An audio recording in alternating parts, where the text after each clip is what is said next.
નમસ્કાર વિદ્યાર્થી મિત્રો, સ્વાગત કરું છું માસ્ટર કી પાઠશાલામાં। નવા ઉત્સાહ સાથે, નવા જોશ સાથે, નવા ઉમંગ સાથે ફરીવાર મળી રહ્યા છીએ। પત્ર કઈ રીતે લખવો।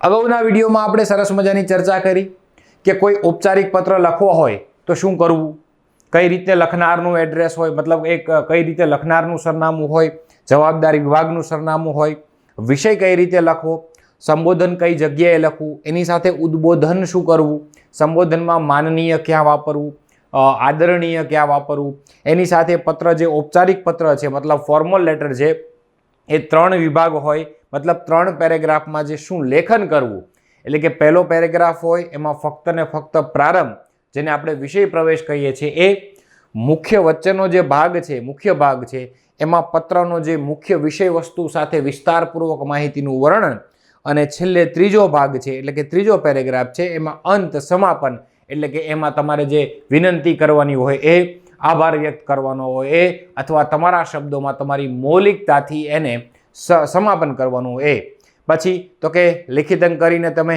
ત્યાં પત્રને પૂરો કરી શકો। સરસ એવો ઔપચારિક પત્ર હોય, મતલબ ફરિયાદ પત્ર હોય તો સાથે સાથે તમે એવું પણ કરી શકો કે બિડાણમાં ફોટોગ્રાફ, અરજી અથવા સહી પત્રક, એની સાથે સાથે નકલ રવાના પણ કરી શકો। યસ, તો આવો એક આપણે પત્ર ભાગ 1માં જોયો હતો। આજે એક ફરીવાર પત્ર, ઔપચારિક પત્રની એક ચર્ચા કરવી છે અને સાથે સાથે બીજા 2 તમને પ્રેક્ટિકલ રીતે અનૌપચારિક પત્ર કેમ લખાય, એમાં શું માહિતી હોય એની આપણે વાત કરવી છે। તો ચાલો આગળ વધીએ, બીજો કોઈ પણ ટાઈમ વેસ્ટ કર્યા વગર આપણે શરૂઆત કરીએ। હવે હું તમને વિષય એવો આપું કે ભાઈ તમારો વિસ્તાર છે, હા સાહેબ, અમારા વિસ્તારમાં, વિસ્તારનું નામ નથી આપતો, અમારા વિસ્તારમાં વૃક્ષની આડેધડ કાપણી થાય છે,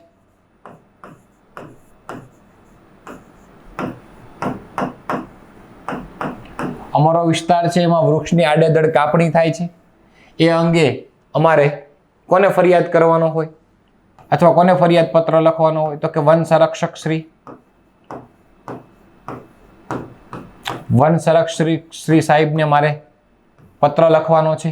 મતલબ આ કેવો પત્ર થયો, તો કે સાહેબ ઔપચારિક પત્ર થયો, મતલબ ફોર્મલ લેટર થયો। યસ, એનો મતલબ એવો થાય કે આને ફરિયાદ પત્ર કહી શકો। કેવો પત્ર કહી શકો? ઔપચારિક પત્રમાં બંને સરનામા, મતલબ લખનારનું તે અને જવાબદારી વિભાગનું પણ તે। આવો એક વિષય મેં તમને આપ્યો છે ને એ વિષયનો પત્રનું હું તમને ફોર્મેટિંગ કરાવું અને એની અંદર શું લખો તો તમને વધુ માર્ક મળે, બરોબર છે? આવું કરીએ આપણે તો આપણને ખબર છે એ મુજબ કે જ્યારે કોઈ પણ પત્ર લખવો હોય, એટલે કે ઔપચારિક પત્ર લખતા હોય તો પત્રની શરૂઆત આપણે અહીંથી સરનામાથી કે છે, લખનારનું આપણને કોઈ પણ નામ આપેલું નથી। ફરીવાર અબક સરનામું 1, જેમાં તમારું બધા જ સરનામા આવી જશે। સરનામું 1 અલ્પવિરામ, સરનામું 2 પૂર્ણ વિરામ, તારીખ, કોઈ પણ તારીખ તમે અહીં લખી શકો, બરોબર? ફરીવાર આપણે તારીખ નથી લખતા, કોઈ પણ તારીખ લખી શકો। ચાલો, યસ, હવે શું છે ઉપર હું તમારી સામે ફરીવાર કરી દઉં છું કે વૃક્ષની આડેધડ કાપણી છે, હા, તો કે હા સર, વૃક્ષની આડેધડ કાપણી છે, તો એ અટકાવવા માટે તમે તમારા વિસ્તારનો જવાબદાર વિભાગ, કયો જવાબદાર વિભાગ હોય સાહેબ? એ વિસ્તારનો જવાબદાર વિભાગ હોય ફોરેસ્ટ ડિપાર્ટમેન્ટનો, મતલબ એ વન વિભાગ હોય છે। એ ગ્રામ્ય વન વિભાગ હોય તો પણ ભલે અને શહેરી વન વિભાગ હોય તો પણ ભલે। અને તમને સ્પષ્ટ આગળ મેં કીધું એમ કહી દીધું છે કે અહીં તમારે વન સંરક્ષક શ્રીને તમારે લખવાનો છે પત્ર કે અમારો વિસ્તાર છે એમાં વૃક્ષની આડેધડ કાપણી થાય છે। ઓકે, તો એની સામે એક્ઝેક્ટ આ તમને મેં વિષય આપી દીધો છે, કોઈ પણ નામનો ઉલ્લેખ નથી કીધો, પણ એ કહી દીધું છે મેં તમને અગાઉ, તમે જોઈ શકો છો કે તમારા વિસ્તારમાં વૃક્ષની આડેધડ કાપણી થાય છે, એ બાબતે વન સંરક્ષકને તમારે પત્ર લખવાનો છે। આ પત્ર ફરિયાદ પત્ર છે, ઔપચારિક પત્ર છે, એટલે બંનેના સરનામા આવશે। એવું કહી શકીએ એક વિષય પણ લખવાનો હશે યસ, વિષય પણ લખવો પડશે. આવી માહિતી છે. તો આ બાજુ સૌથી પહેલા આપણે સંબોધન કરશું. એ સંબોધન શું કરશું તો કે પ્રતિશ્રી. આપણે કીધું એ પ્રમાણે શું લખશું તો આપણને કીધું જ છે કે વન સંરક્ષક શ્રી અલ્પીરામ. શું કહેશું તો કે ગ્રામ્ય વન વિભાગ અથવા શહેરી વન વિભાગ, જે તમારે લખવું હોય. પૂર્ણ વિરામ. સીધી હરોળમાં, મતલબ સીધું હોવું જોઈએ. આ પણ સરનામું યોગ્ય ફોર્મેટમાં સીધું હોવું જોઈએ. એની એક્ઝેક્ટ વચ્ચે એટલે સીધું શું કરશું, અહીંયા વિષય લખશું. વિષય આપણો હતો તો કે શું છે કે વૃક્ષની કાપણી અટકાવવા બાબત. વૃક્ષની કાપણી સાહેબ તો અટકાવવા બાબત. અમે વિષય લખી નાખ્યું તમારી સામે. ઓકે, તો હવે શું, બસ આના માર્ક મળે છે, આ બાબતના માર્ક મળે છે, આ જવાબદાર વિભાગનું લખો છો આના માર્ક મળે છે, ચિહ્નના માર્ક મળે છે તમને. તો હવે હું શું કરીશ તો કે આપણે વધારાનો સમય વ્યતીત કર્યા વગર આપણે જે લખવાનું છે લખી નાખશું. તો કે અહીંથી સૌથી પહેલા લખશું માનનીય સાહેબ. હું તમને બહુ હેરાન નહીં કરું. માનનીય સાહેબ શ્રી, એ જ રીતે આગળ કીધું તેમ. અથવા તમે નમસ્કાર આવું પણ કહી શકો. જો વચ્ચે તીર એક આવું પણ તમે કહી શકો કે નમસ્કાર. આમ પણ કહી શકો. સહવિનય નમસ્કાર. આમાંથી તમને ઠીક લાગે એવી રીતે સંબોધન અને ઉદ્બોધન તમે કરી શકો. ઉપર ડાબી બાજુ શું થશે તો કે પછી એ બંનેની એક્ઝેક્ટ વચ્ચેથી તમારે એક પહેલો પેરેગ્રાફ લખવો પડશે. મેં તમને અગાઉના વિડીયોમાં કીધું હતું એ મુજબ જ પત્રલેખન કરવું એક કળા છે અને કળા માણસમાં હોય જ છે. પણ એ જે મુખ્ય પરીક્ષાથી જેને બીક લાગે છે, એ જે ડરી જાય છે કે હું કેમ લખીશ, મને નથી આવડતું, પણ મને એ ભરોસો છે, મને વિશ્વાસ છે કે આ બે પત્રલેખન ભાગ 1 ને ભાગ 2 તમે જોશો. બહુ ટૂંકા સમયના છે, બહુ ઓછા સમયના છે, મતલબ 1.5-2 કલાકમાં બંને ભાગ તમારે જોવાઈ જાય છે. તો તમને એક ખાસ આઈડિયા આવી જશે. આ ઔપચારિક પત્રનો આઈડિયા આવી ગયો, સાથે સાથે હમણાં અનૌપચારિક પત્રની વાત કરીશ ત્યારે પણ આઈડિયા આવી જશે કે ભાઈ ના, આમાં કાંઈ જ અઘરું નથી. અમને જે વિષય આપે છે એ વિષય વિશે અમને થોડુંક નોલેજ હોય, થોડીક માહિતી હશે તો એના આધારે આમ બહુ સારો એવો સ્વચ્છ અક્ષરે ભૂલ વગર ગુજરાતી ભાષાના નિયમને આધીન રહીને સારો એવો પત્ર અમે લખી શકશું. પણ શરત માત્ર એટલી કે જો તમારામાં આત્મવિશ્વાસ હોય તો, એ લખવાની કળા હોય તો, થોડાક વિચારો તમને આમ વહીવટી કક્ષાના આવતા હોય તો, વહીવટી મતલબ સરકારને લગતા આવતા હોય તો, અથવા આમાં કોઈ એવી રફ ભાષાનો ઉપયોગ નથી કરવાનો હોતો. એટલે આવું મારું એટલા માટે ખાસ કહેવું છે કે અઘરી વસ્તુ નથી, આમાં કાંઈ જ વસ્તુ અઘરી નથી. પણ એકવાર ફોર્મેટ શીખ્યા પછી વારંવાર અલગ અલગ ડિપાર્ટમેન્ટ સિલેક્ટ કરવાના, અલગ અલગ પ્રશ્નો સિલેક્ટ કરવાના. એ બાબતે તમે પત્ર લખો. પછી તમારા કોઈ નજીકના કોઈ શિક્ષક હોય, સાહેબ હોય જે ભણાવતા હોય, અથવા ગુજરાતી ભાષાના સારા એવા કોઈ તજજ્ઞ હોય, એને તમે બતાવી શકો છો કે સાહેબ જો મેં આ પહેલો પત્ર મારા જીવનમાં લખ્યો, અમે યુટ્યુબ ઉપર વિડીયો જોયો અને મારા જીવનમાં પહેલો પત્ર લખ્યો, આમાં કંઈક ભૂલ છે તો કેમ કે બસ આ ભૂલ છે, આ સુધારવાની. મતલબ એક પત્ર લખીને, 2 પત્ર લખીને તમે એવું ન કહી શકો કે મને પત્ર લેખન આવડી ગયું. એના માટે રોજ બરોજ પ્રેક્ટિસ કરવી પડે. તો એ પ્રેક્ટિસ કરવી સાથે સાથે અલગ અલગ પત્રોના ડેટા જોવા, એ ડેટાને આધારે તમારા વિચારોને આધારે ડેટા અને તમારા વિચાર બંનેનું મિશ્રણ કરીને આગળ વધવું. મારું આ કહેવું છે. ઓકે, તો અહીં તો હું કહી શકું પહેલો જ પેરેગ્રાફ આપણે જે કીધો છે વિષય પ્રવેશ, અને વિષય પ્રવેશ હું તમને બોલું શું કહેશું કે ઉપરોક્ત વિષય જણાવ્યા અન્વયે, ઉપરોક્ત વિષય જણાવ્યા અન્વયે સહવિનય સાથ જણાવવાનું કે જય ભારત સાથ જણાવવાનું કે આપના વિભાગ દ્વારા, બસ સાંભળજો મને, કે આપના વિભાગ દ્વારા વૃક્ષનું ઉછેર અને સંવર્ધન કરવાની કામગીરી બહુ સારી રીતે કરવામાં આવે છે અને વૃક્ષ પ્રત્યેની તમારા વિભાગ પ્રત્યેની કામગીરીથી અમારા વિસ્તારનો ઘણો ખરો પ્રદેશ, અમારા વિસ્તારનો ઘણો બધો વિસ્તાર સારો એવો હરિયાળો બની ગયો છે અને આ કામગીરીથી ઘણા વૃક્ષોના વાવેતરમાં વધારો થયો છે અને પર્યાવરણને આ તમારી કામગીરીથી પણ સારો એવો ફાયદો થયો છે. બસ આટલું જ કહેવાનું છે. આપની સંસ્થા દ્વારા વૃક્ષ ઉછેર, વૃક્ષ સંવર્ધન તથા વૃક્ષ વાવેતરમાં સારી એવી કામગીરી કરવામાં આવી છે. આનાથી પર્યાવરણને ખૂબ જ સારો એવો ફાયદો થયો છે અથવા આ કામગીરીથી પર્યાવરણને ખૂબ જ સારી એવી બાબત મળી છે. આ પ્રવેશ કરી દીધો, બસ બીજું કાંઈ કોઈ ફરિયાદ નથી કરવાની. મેં કીધું ને કે ઉપરોક્ત વિષય જણાવ્યા અન્વયે જય ભારત સાથ જણાવવાનું કે જૈન સાથ જણાવવાનું કે સહવિનય સાથે જણાવવાનું કે તમારી કચેરી દ્વારા વૃક્ષ ઉછેર થાય છે, વૃક્ષ સંવર્ધન થાય છે, વૃક્ષનું વાવેતર થાય છે, તેની માવજત થાય છે અને તેનાથી અમારા વિસ્તારમાં વૃક્ષની સંખ્યાનું પ્રમાણ વધ્યું છે. એ વૃક્ષનું પ્રમાણ વધવાથી અમારો વિસ્તાર હરિયાળો બન્યો છે અને આ હરિયાળી ક્રાંતિથી મતલબ આ હરિયાળી સમૃદ્ધિથી પર્યાવરણને ખૂબ જ લાભ થયો છે. બસ આટલું જ વાત કરવાનું છે સાહેબ, બીજી કાંઈ વાત નથી કરવાની. અહીં તમારે બીજી કોઈ વસ્તુ વાત નથી કરવાની. 2 જ લાઈન લખવાની વાત કરેલી, 2 થી 3 લાઈન, બીજું કોઈને લઈ શકો. હવે તમારી જે ફરિયાદ છે, તમારી વિસ્તૃતિકરણ છે, તમને જે તકલીફ છે, તમે શું કહેવા માંગો છો, તમારો હેતુ શું છે ફરિયાદ પત્ર લખવાનો, એ બધી જમાવટ તમારે અહીં કરવાની છે. એટલે કે મુખ્ય ભાગમાં તમારી ફરિયાદ કરી શકો, તમે જે સલાહ આપવા માંગો છો એ સલાહ આપી શકો, જવાબદાર કોણ વ્યક્તિ છે આ કાપણી પાછળ એના વિશેની વાત કરી શકો. આ કાપણી શું કામ કરે છે, એ લોકો પોતાના લાભ માટે, અંગત સ્વાર્થ માટે, પૈસા માટે શું કામ કરે છે એની વાત કરી શકો.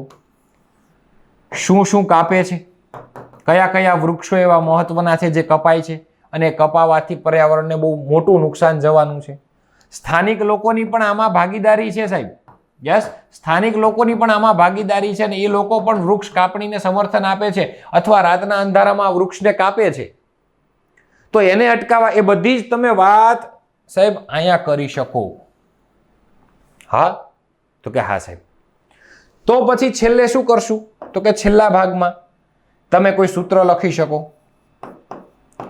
કોઈ નાનકડું અમતું સૂત્ર અથવા કોઈ એવો સુવિચાર લખી શકો, પર્યાવરણ માટે સારી એવી બાબત લખી શકો અને એવું કહી શકો કે એક બાજુ તમારા સૂત્ર અને સુવિચારથી, હું વાત કરું છું તમ તાર નિરાતે, પહેલા મધ્ય ભાગની વાત કરી લઈએ કે મુખ્ય ભાગમાં તમે અહીંથી શરૂઆત કરી શકો કે ઉપર જણાવ્યા એ મુજબ અમારા વિસ્તારમાં ઘણા સમયથી વૃક્ષની કાપણીનો પ્રશ્ન દિવસે ને દિવસે વધતો રહ્યો છે. વૃક્ષ કાપવા માટે રાતનો અંધારાનો લાભ લઈને ઘણા અસામાજિક તત્વો અમારા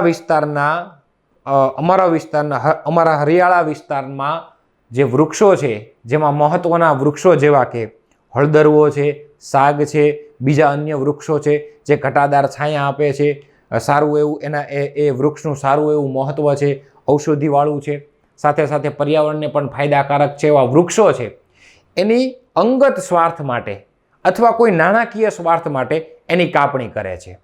સાથે સાથે સ્થાનિક લોકો પણ કોઈ વૃક્ષ છે એની લીલી ડાળીઓને કાપે છે બળતણના ઉપયોગ તરીકે.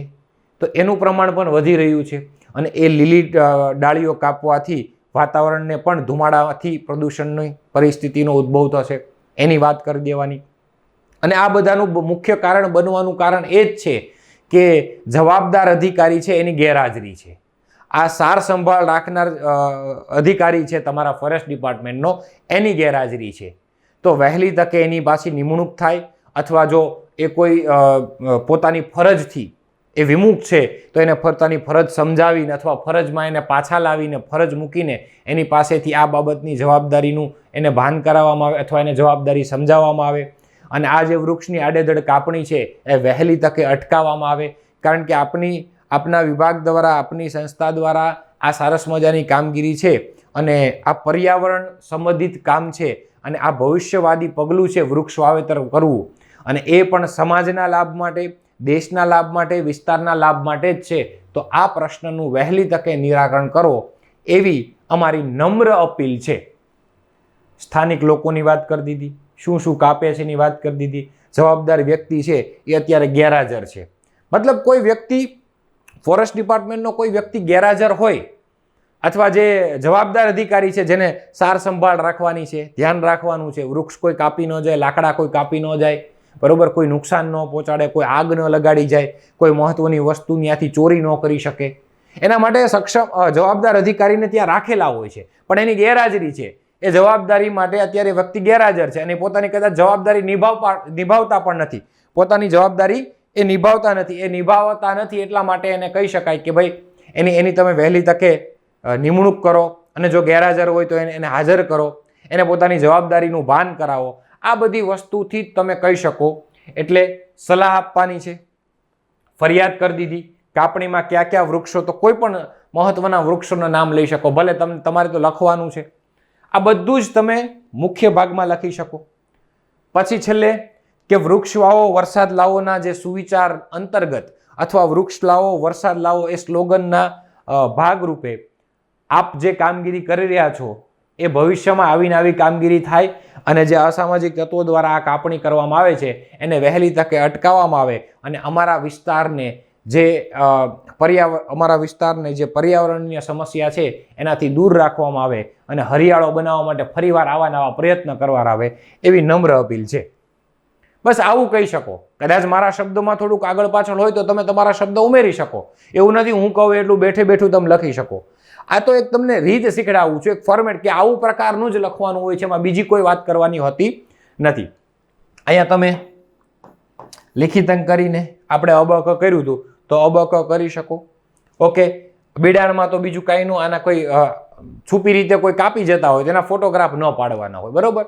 અગાઉ અરજી કરેલી હોય તો બિડાણમાં તમે એની અરજી નકલ મૂકી શકો, બરોબર. તમારા વિસ્તારના રહીશોનું પણ આ જ માનવું હોય તમારી ફરિયાદ મુજબ તો એનું તમે સહી પત્રક લઈ શકો છો. અને નકલ રવાના તમારે બીજા કોઈ નથી કરવાની. સીધી વન પર્યાવરણ મંત્રી, ગાંધીનગર, ગુજરાત રાજ્ય, આ સીધી નકલ રવાના તમારે અહીંયા કરવાની છે, જેથી કરીને આની નોંધ એ કચેરીમાં પણ લેવાય છે. ઓકે, સમજો છો? તો કે હા સાહેબ. તો આ એ બે પ્રકારના પત્ર કરવાથી તમને મગજમાં આઈડિયા આવી જ ગયો હશે કે આમાં શું શું હોય. ફરીવાર એવો એક પ્રેક્ટિકલ પત્ર બોલું છું જેથી ઓછા સમયમાં તમને વધુ ખબર પડે કે અમે શું લખીએ તો અમને વધુ ખબર પડે. એક્ઝામ્પલ તરીકે હું એમ કહું કે આપણું સમાચાર પત્રક છે એ પ્રજાનું દૈનાભિમુખ કહેવાય અથવા દૈનિક મુખ કહેવાય, આપણું પ્રજાભિમુખ કહેવાય, પ્રજાનું એ મુખ કહેવાય. તો એમાં ઘણી ભાષાકીય ભૂલો જોવા મળે છે. જોડણીની ભૂલ છે, વિરામ ચિહ્નની ભૂલ છે, લેખન રૂઢિની ભૂલ છે, આવી ભૂલો જોવા મળે છે મને. તો કે હા, તો હવે મારે એ ધ્યાન દોરવા માટે એ સમાચાર પત્રકના તંત્રીને, માલિકને નહીં, એ તંત્રીને ધ્યાન દોરવા માટે હું કોઈ પત્ર તૈયાર કરું છું, એનું ફોર્મેટ તૈયાર કરું છું, તો કંઈક આવું હોય.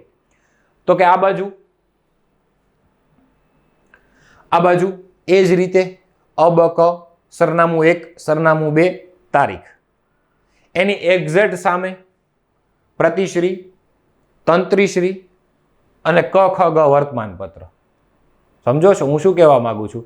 કે એક વિષય તમને પ્રેક્ટિકલ રીતે સમજાવું છું, બરાબર, તમારો વધારાનો સમય લીધા વગર.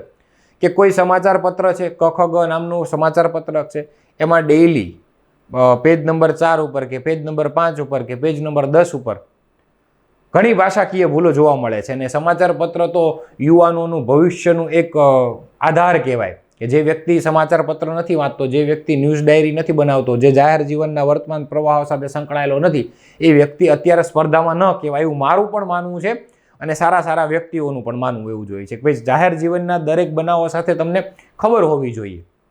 તો આવું કંઈક છે. તો પણ એ જ વર્તમાન પત્રમાં ઘણી ભાષાકીય ભૂલો જોવા મળે છે અને તમે એક સમાજના એક જાગૃત નાગરિક છો. જાગૃત નાગરિક સાથે તમે એક ભાષા તજજ્ઞ છો અથવા તમે એક શિક્ષક છો, પણ તમને આ વસ્તુ જોવા મળે છે અને તમને એવું લાગે છે કે ચાલો આ બાબતે રજૂઆત કરીએ. તો આ બાજુ તમારું અબક કરીને સરનામું 1, સરનામું 2 કરીને પત્ર કરી શકો.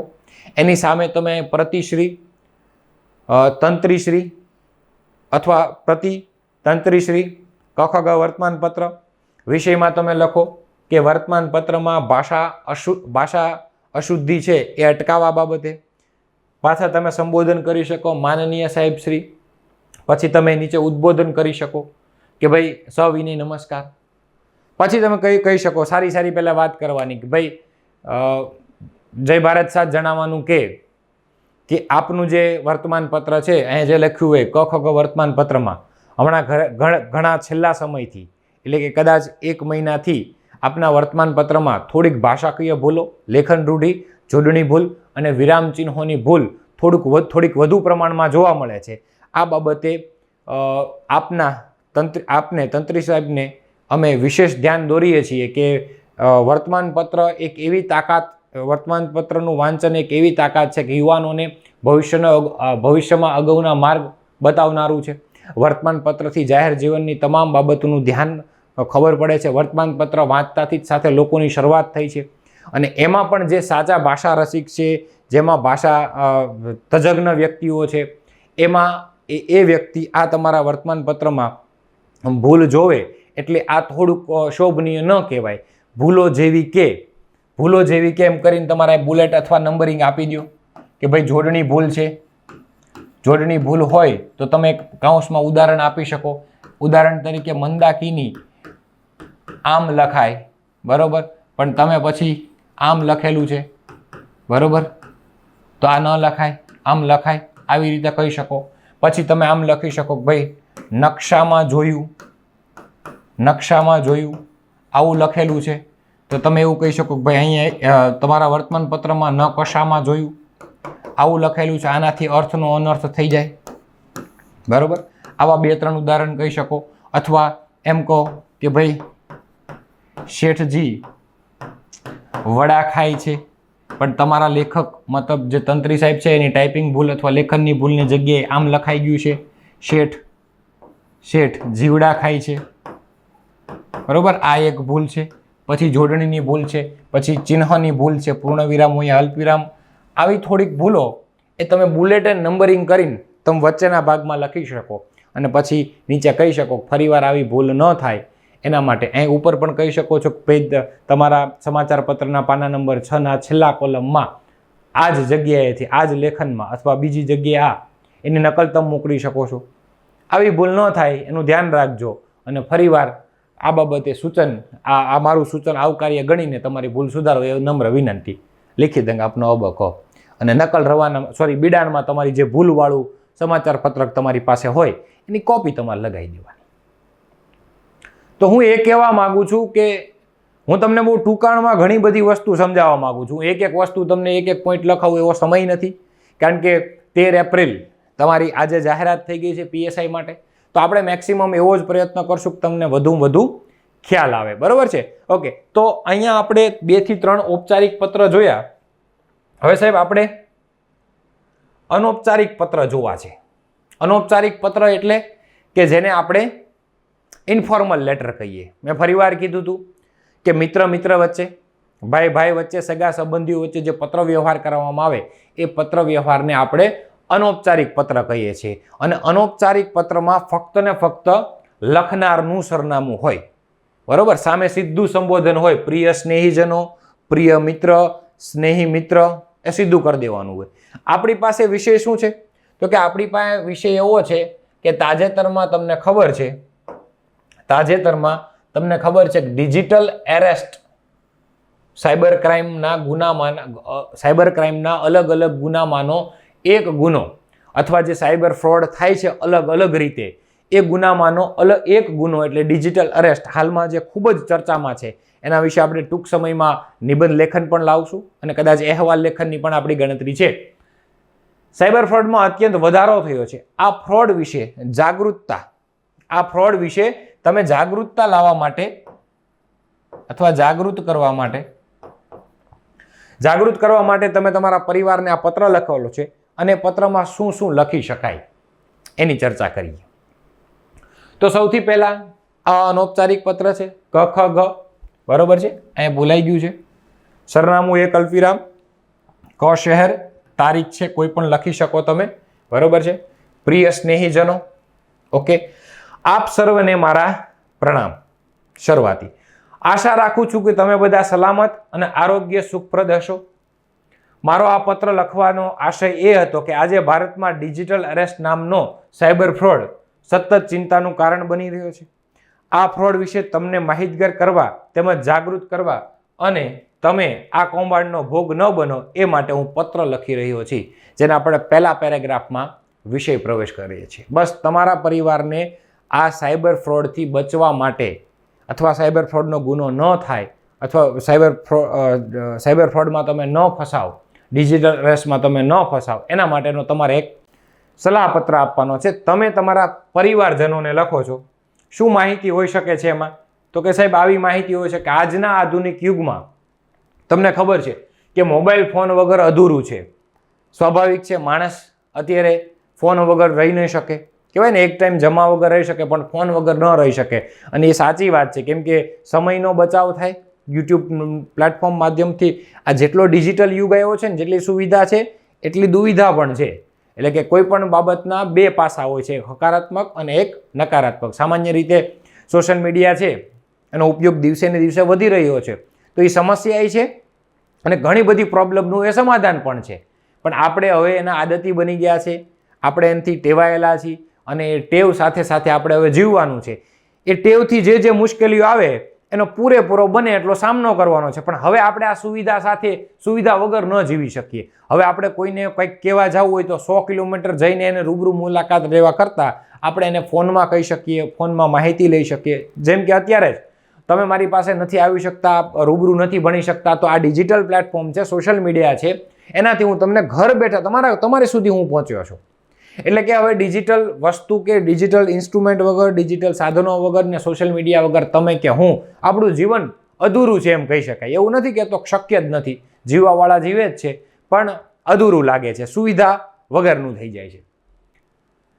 તેનો જ ફાયદો ઉઠાવીને ઘણા સાયબર અપરાધીઓ પોતે પોલીસ હોય છે કે સરકારી એજન્સી હોય છે કે નાણાકીય સંસ્થામાંથી હોવાનો દાવો કરે છે, અથવા કોલ અથવા વિડીયો દ્વારા વ્યક્તિ સાથે છેતરપિંડી કરે છે. તમને ખબર છે કે તમારા મોબાઈલમાં એ વિડીયો કોલ આવે છે કે ભાઈ તમે આ ગુના માટે દોષિત થયા છો, આ ગુના માટે તમે આમ છો, પછી સેટલમેન્ટ થાય ને પછી વાત થાય ને પછી છેલ્લે હેતુ તો નાણાકીય ઉચાપત હોય છે, નાણાકીય ફ્રોડ જ હોય છે. જે અંતર્ગત સાયબર અપરાધીઓ તમને મની લોન્ડરિંગ, કરચોરી અને ડ્રગ ટ્રાફિકિંગ જેવા બનાવટી ગુના માટે ફસાવીને ઓનલાઈન ખંડણીની માંગ કરી શકે. તમને એમ કહે છે કે ભાઈ તમે ટેક્સ ચોરી કરી છે, તમે કોઈ પણ ડ્રગનો સેવન કરેલું છે, તમારા વિરુદ્ધ ફરિયાદ થઈ છે, તમારે આવા ડીપ ફેકના ગુના હેઠળ છો, તમે કોઈ સાયબર બુલિંગ કરેલું છે, સાયબર ફિશિંગ કરેલું છે, અથવા આ જગ્યાએ તમારું નામ છે, આ કેસમાં નામ છે, એમ કરીને પછી તમને ગુનેગાર સાબિત કરે છે ને પછી તમને કોઈ પણ બનાવટી એવા ડોક્યુમેન્ટ કરવે છે. આ સ્વાભાવિક કે ડીપ ફેકનો ખાસ ઉપયોગ થાય છે કે ભાઈ તમારો ચહેરો આના જેવો બનાવી દે, બરાબર, સોશિયલ મીડિયામાં તમે જોતા હશો.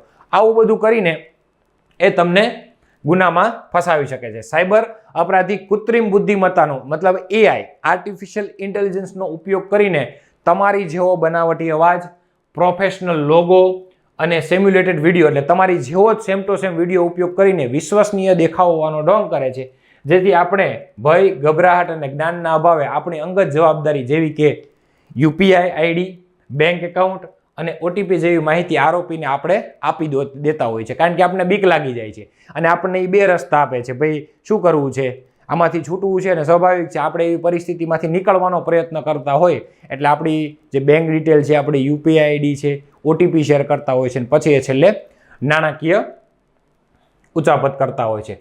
આ ડિજિટલ યુગમાં પોતાની જાતને આ પ્રકારના દગાથી સુરક્ષિત રહેવા ખૂબ જ જરૂરી છે. જ્યારે પણ આવા અજાણ્યા વ્યક્તિના કોલ, ઈમેલ કે સંદેશો પ્રાપ્ત થાય ત્યારે તેના દ્વારા એવો દાવો કરવામાં આવે છે કે તેની પાસે ધરપકડનું વોરંટ છે. ત્યારબાદ ગભરાયા વગર કોઈ પણ માહિતી શેર કરવી નહીં. ક્યારેય કોઈ પણ વ્યક્તિને પોતાની બેંક ખાતાની વિગતો, પાસવર્ડ કે OTP કોઈ પણ સંજોગોમાં શેર કરવા નહીં. જ્યારે પણ આવા સંજોગોમાં સર્જાય ત્યારે કેસનો રિપોર્ટ કરવા હેલ્પલાઇન નંબર તમને ખબર જ છે કે 1930 ઉપર એ જ સમયે ફરિયાદ કરી દઈ. તમારા ખાતામાંથી કોઈ પૈસા ડેબિટ થાય છે, કોઈ પણ હેકિંગ થાય છે, તમારી બેંક ડિટેલ જતી રહે છે અથવા તમારું સોશિયલ મીડિયા એકાઉન્ટ હેક થાય છે, એ સમયે 1930 ઉપર ઇસી સમયે ફરિયાદ કરવી. તમારું બેંક એકાઉન્ટ કે તમારું સોશિયલ મીડિયા એકાઉન્ટ એ જ સમયે ફ્રીઝ કરી દેવામાં આવે છે. તેમજ નેશનલ સાયબર ક્રાઇમ પોર્ટલનો ઉપયોગ તમારે કરવામાં આવે છે. આવનાર ભવિષ્યમાં ગૃહ મંત્રાલય સાયબર ક્રાઇમ પર નજર રાખવા અને છેતરપિંડી કરનાર વ્યક્તિઓની ધરપકડ કરવા માટે અદ્યતન તકનિકનો અને ડિજિટલ ટૂલ્સનો ઉપયોગ વધારી રહ્યું છે, જેથી આવા દગાને અટકાવી શકાય. આશા રાખું છું કે આ માહિતગાર અને જાગૃત નાગરિક રહીને આવા ગુનેગાર સફળ થવા અટકાવીને ડિજિટલ જીવનને સુરક્ષિત રાખશું. આપનો લાડકવાયો ક ખ. આ એક તમારી સામે મેં ફોર્મ મતલબ ડેમો મૂક્યો હતો કે આવું આવું કંઈક હોઈ શકે. બરાબર છે. હવે એ જ રીતે કે ડિજિટલ અરેસ્ટમાં આવું આવી સલાહ આપી શકો. હવે એ જ રીતે હું તમને એક બીજો વિષય આપું આમાં કે ભાઈ આ વિષયને સંલગ્ન જ છે.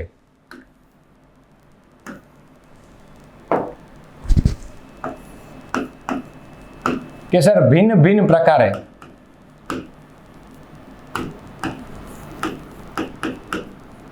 સાયબર ગુનાથી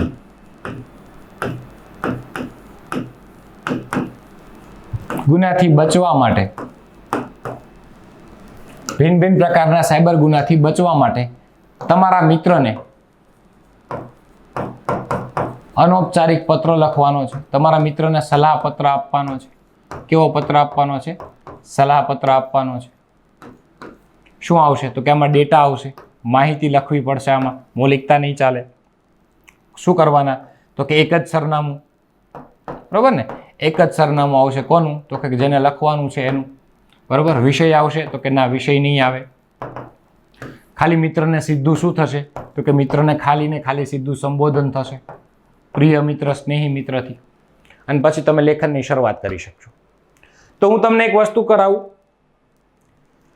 કે અહીં હું મારા મિત્રને અલગ અલગ પ્રકારના સાયબર ગુના છે એનાથી બચવા માટે થોડી ઘણી સલાહ આપું છું. જે સ્ટેપ આપું છું એના તમને માર્ક્સ મળવાના છે.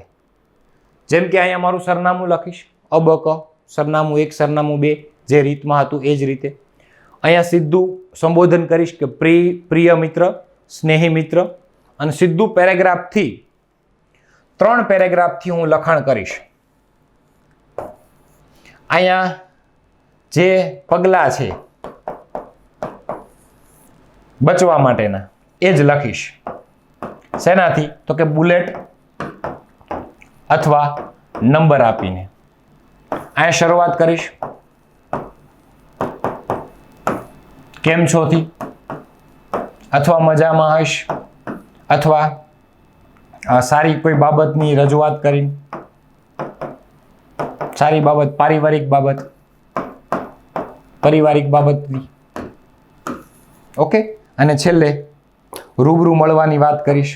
રૂબરૂ મળીશું એની વાત કરશું. છેલ્લે તબિયત પૂછશું પરિવારની તબિયત પૂછીશ. બસ. તો શરૂઆત કંઈક આવી કરી શકું પહેલા પેરેગ્રાફથી કે ગઈકાલે મને જાણવા મળ્યું કે તારું સોશિયલ મીડિયા અકાઉન્ટ હેકર દ્વારા હેક કરવામાં આવ્યું હતું અને તારી અંગત માહિતી ઘણી ચોરી લેવામાં આવી હતી અને ઘણી માહિતીનો નાશ કરવામાં આવ્યો હતો. સાથે સાથે તને નાણાકીય માંગ પણ તારી પાસેથી કરવામાં આવી હતી, પણ તે ફરિયાદ કરતા તારી એ મુશ્કેલી ત્યાં જ ટળી ગઈ હતી. આ બાબતની મને ગઈકાલે જ જાણ થઈ. તો ફરીવાર આવી પ્રવૃત્તિ ન થાય એ માટે તને આ સાયબર ગુનાથી બચવા માટે હું તને અમુક અગત્યના પગલાં સૂચવું છું અથવા અગત્યની માહિતી આપું છું જેનું તું ધ્યાન રાખજે. આ બધું હું પહેલાં કહી શકું પહેલા પેરેગ્રાફમાં.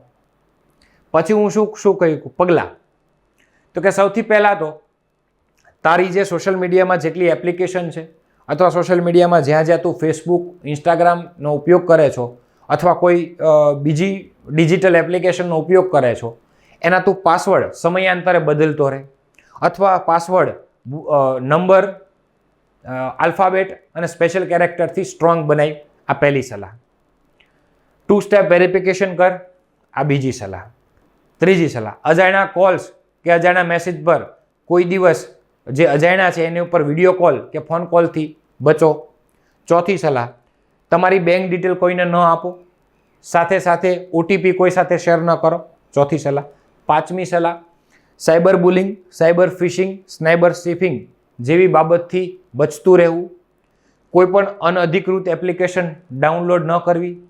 જે સર્વસામાન્ય હોય એમાં ડાઉનલોડ કરતી વખતે તમામ ડિટેલની ચકાસણી કરીને જ ડાઉનલોડ કરવી. સાથે સાથે અજાણી ફોનની કોઈની રિક્વેસ્ટ આવે એ એક્સેપ્ટ ન કરવી. ડીપ ફેકથી બચવું. કોઈને તારી અંગત માહિતી, એટીએમની માહિતી ન આપવી. અને જો હજી તને એવું કંઈ લાગતું હોય તો 1930 ઉપર ફરિયાદ કરીને, જો આવું કંઈક તારી સાથે બને છે તો 1930 ઉપર ફરિયાદ કરીને તું ફરિયાદ નોંધાવી શકે છો. આ બધી જ માહિતી તમારે પગલાં, બચવા માટેના ઉપાયો, એ બધું તમારે વચ્ચેના ભાગમાં લખવાનું છે પોઈન્ટ્સ કરીને. વચ્ચેના ભાગમાં લખવાથી, પોઈન્ટ્સ કરવાથી તમારી બધી જ માહિતી એ હાઇલાઇટ થશે. અને છેલ્લે કે બસ રૂબરૂ મળીશ ત્યારે વિસ્તારપૂર્વક આ બાબતે આપણે ચર્ચા કરશું, વધુ માહિતી પણ આપીશ તને. અને બીજી વાર તારી સાથે આવું ન બને એનું તું ધ્યાન રાખજે. મમ્મી પપ્પાને અને પરિવારને મારો પ્રેમ આપજે. આવજો. એ લિખિત અંગ અબક જે આપણે લખ્યું ઉપર નામે. તો સર બસ આ પ્રેક્ટિકલ આ જ વસ્તુ હોય છે. આ કોઈ જંબડ રીત નથી હોતી. બસ પણ એ તમને ખબર હોવી જોઈએ કે મારો વિષય શું છે, કે ભિન્ન ભિન્ન પ્રકારે થતા સાયબર ગુનાથી બચવા માટે હું મારા મિત્રને સલાહ પત્ર આપું છું. તો એ અનૌપચારિક પત્ર થયો, ખાલી ને ખાલી મારું જ સરનામું આવશે, મારા મિત્રને ખાલી મારા અહીં સંબોધન જ કરવાનું હોય, પ્રિય મિત્ર, સ્નેહી મિત્ર. શરૂઆતના પેરેગ્રાફમાં એમ કહી દેવાનું કે ભાઈ 2 દિવસ પહેલાં મને જાણવા મળ્યું કે તારું સોશિયલ મીડિયા એકાઉન્ટ હેક થઈ ગયું હતું. ફરીવાર આ ગુના ન બનવા માટે હું તને સૂચનો આપું છું. અને સૂચનો જ કહેવાના છે, બચવા માટે સૂચનો. એટલે સૂચનો મેં તમને 6, 7, 8 કીધા. એની સિવાય ઘણું તમે કરી શકો, ઘણું કહી શકો કે ભાઈ ગમે ત્યાં તમારું સ્કેન, જે પેમેન્ટ કરવા માટે કોઈ એવી જગ્યાઓ અહીંયા સ્કેન ન કરો જેનાથી તમારી બેંક ડિટેલ જતી રહે. આવા ઘણાય પગલાં થાય છે. ટેલિગ્રામ સુરક્ષિત રાખો. પહેલાં તો ટેલિગ્રામ સુરક્ષિત હતું, હવે ટેલિગ્રામ પણ સુરક્ષિત નથી. અજાણ્યા ફોનથી, અજાણ્યા બાબતથી, જે બેંક તરફથી આવતા ફોનથી બચો, હની ટ્રેપથી બચો, ડીપ ફેકથી બચો. બધું કહી શકું. જે અત્યારે હાઇલાઇટેડ ગુના છે બધું પણ આવશે વચ્ચેના ભાગમાં, બુલેટ એન્ડ નંબરિંગ કરીને, પોઈન્ટ્સ આપીને. થોડીક વિસ્તારથી વાત કરી હોય તો એક પોઈન્ટ ઉપર કરી શકો. પણ તમે પત્ર લખો છો, તમે નિબંધને એ વાત ભૂલવાનું નહીં. જે માહિતી છે એ યોગ્ય ફોર્મેટમાં લખવાનું છે. છેલ્લે બસ અંત સમાપન. ઓકે, તો આશા રાખું છું કે આ બીજા ભાગમાં પણ તમને ઘણું સમજાણું હશે. અને જો તમને અમારા આ લેખનથી અથવા મુખ્ય પરીક્ષાના કન્ટેન્ટથી તમને મજા આવતી હોય તો ફરીવાર કહી દઉં છું, સબસ્ક્રાઈબ કરી દેજો. ગમે તો લાઈક કરજો અને તમારા મિત્રને પહોંચાડજો. અને તમારા કમેન્ટ્સમાં તમારા જે હવે પછી શું ભણાવવું એના માટેની પણ તમે કહી શકો કે ભાઈ હવે સર આ ટોપિક લઈને આવજો. તો હું વિદ્યાર્થીઓના અભિપ્રાયને લીધે એ અભિપ્રાયથી એ ટોપિક પણ હું લઈ આવીશ. ફરીવાર મળશું, ત્યાં સુધી મળીએ. જય હિન્દ, જય ભારત.